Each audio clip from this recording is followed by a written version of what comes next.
Everybody, this is Greg Pasden. Today I'm going to share with you how to prevent catching the coronavirus and also the top ways or the top things that are contagious for the coronavirus. And please watch. Right now, today, I am in Cologne, Germany. And a little bit about me.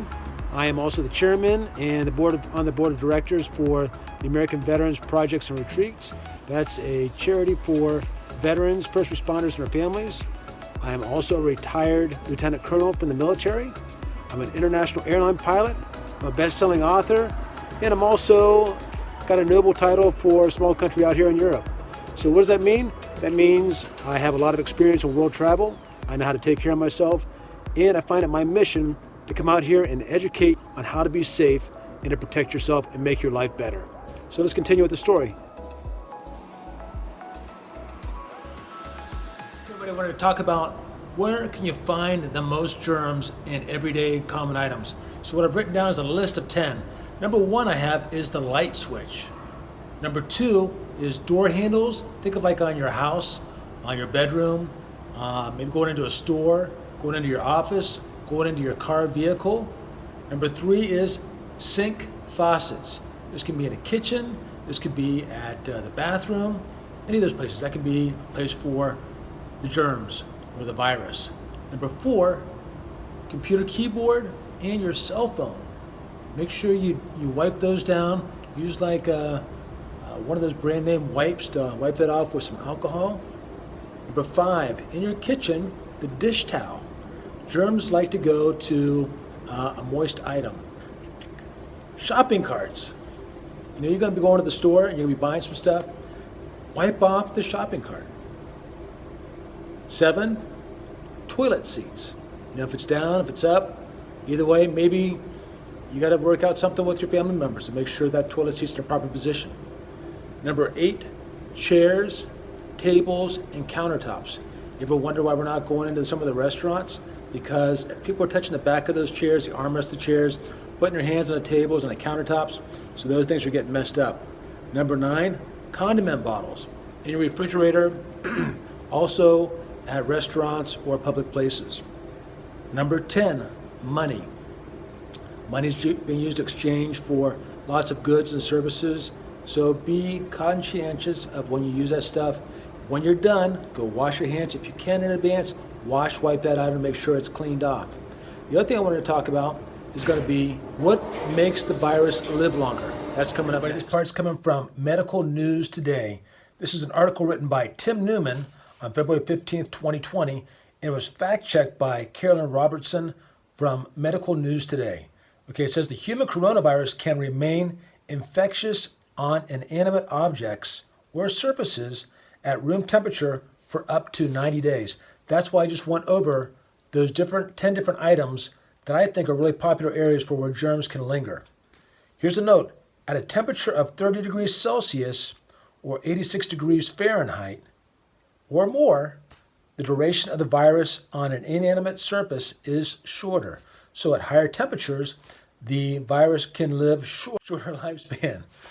And the other thing too is when the humidity is going to be 50% or higher, the virus wants to proliferate in that type of environment.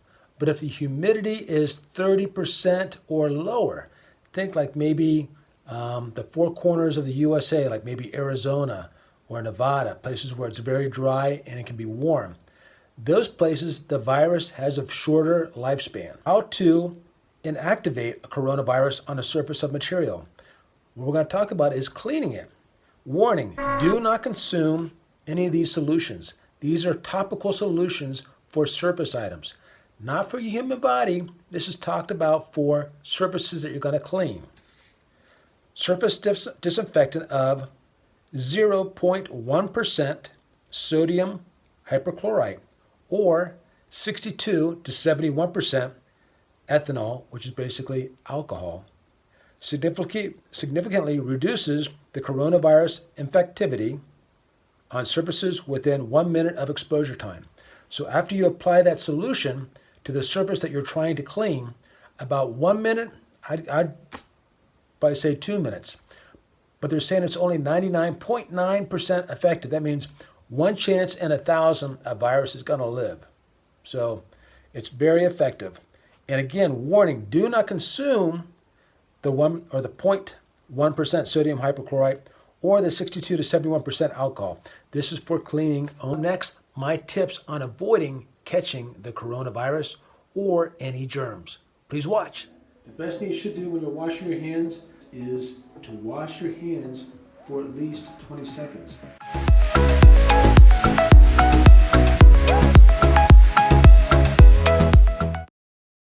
Talk to you about something else that's in your room or in the public area that you might want to use that can actually spread or can cross-contaminate you with virus or an infection.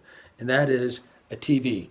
Actually, it might not be the TV, but it could be the little device that actually helps out with the TV. And that is the remote control. If you have to use that thing, consider using a sanitizing wipe. Don't stick it in the sink and use soap and water, but use like a sanitizing wipe. And what that can do is actually remove some of the virus and bacteria. Use a tissue to turn on and off lights. When you have to go out, use a tissue to open and close the doors. Here is a door that's in the hallway. Now, if I had to open and close this door, what would I do? I'd use a tissue. The reason being, germs are going to stay on top of metal or plastic for 4 to 9 days. So what you want to do, you want to avoid touching those things. Here I am also, before I use the elevator, I'm going to push that. Why? Using a tissue. Why? Because people are still touching these things. You don't know what they've touched before. Before touching the button on an elevator, I'm going to use my tissue. When you're using an elevator, you can try to just use an elevator by yourself. What that does, it reduces the risk of you being in an area where you can cross-contaminate by somebody else breathing or coughing or sneezing. When you're using the stairs or an escalator, do not touch the handrail with a bare hand. The reason being, you could be picking up germs that somebody else had either coughed, sneezed, or left there because they had touched their mouth, and it could have spread over to the handrail and then onto you.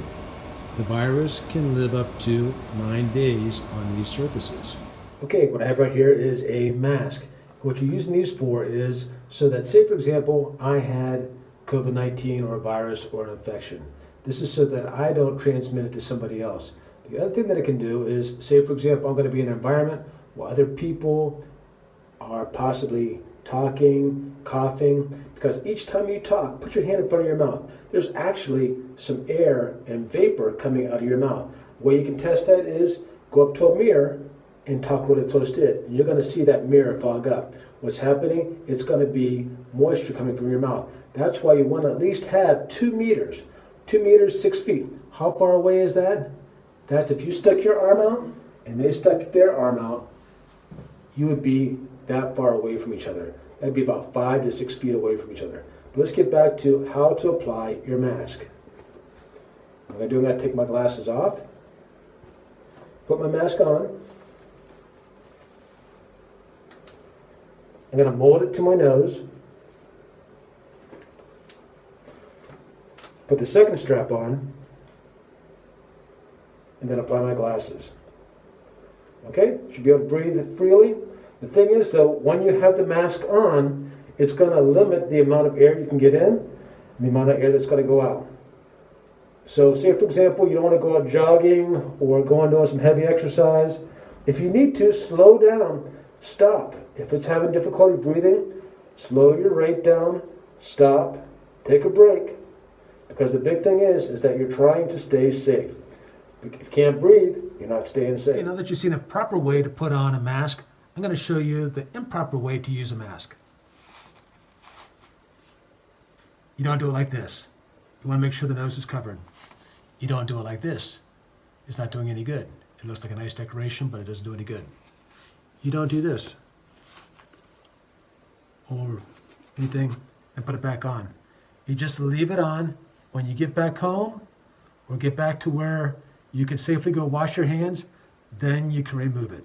Otherwise, just leave it on If breathing becomes labored, slow down. 1, that will help you out so you can catch your breath again. 2, stop talking, because when you talk, you run out of breath. And just relax. Hope that helps out. Be safe. What I do if I want some extra protection, because I'm going to be outside, it's going to be chilly, so I got this neck gaiter. So I can put that on, and it keeps my head a little bit warmer, and it still keeps me safe using my mask.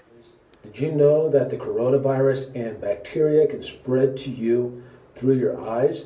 Actually, your eyes are a great place for virus or bacteria to actually spread, because it's a lot of mucous membranes in there, because it keeps your eye wet all the time. So if you can avoid touching your eyes, great. Another thing to do is when you put glasses on and someone's talking, some people spit a little bit, or they use a lot of air or talk, and they're spreading stuff. So if you can, possibly put on some glasses and avoid touching your eyes. And if you do have to touch your eyes, wash your hands first, use the tissue, then touch your eyes. The other thing you can possibly do is sanitize your hands before touching your area. Realize that if you do sanitize your hands, you could be using some high alcohol in there and possibly damaging your mucous membranes and burning your eyes. So maybe consider using something else before touching your eyes rather than using some Everybody, thanks for watching this video on how to improve your lives. If you found this valuable and you want to help out, please go to avpar.org. Take a look at our website.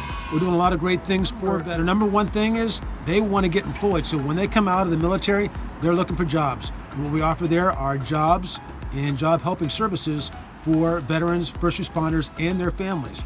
We also offer programs, projects, and retreats for veterans, first responders, and their families. And we also have the Spartan Pledge, which is a crisis and emergency hotline for veterans, first responders, and their families. If you want to help out, please go to the page, take a look to see how you can help out and help out veterans, first responders, and the people that are defending our country. Thanks.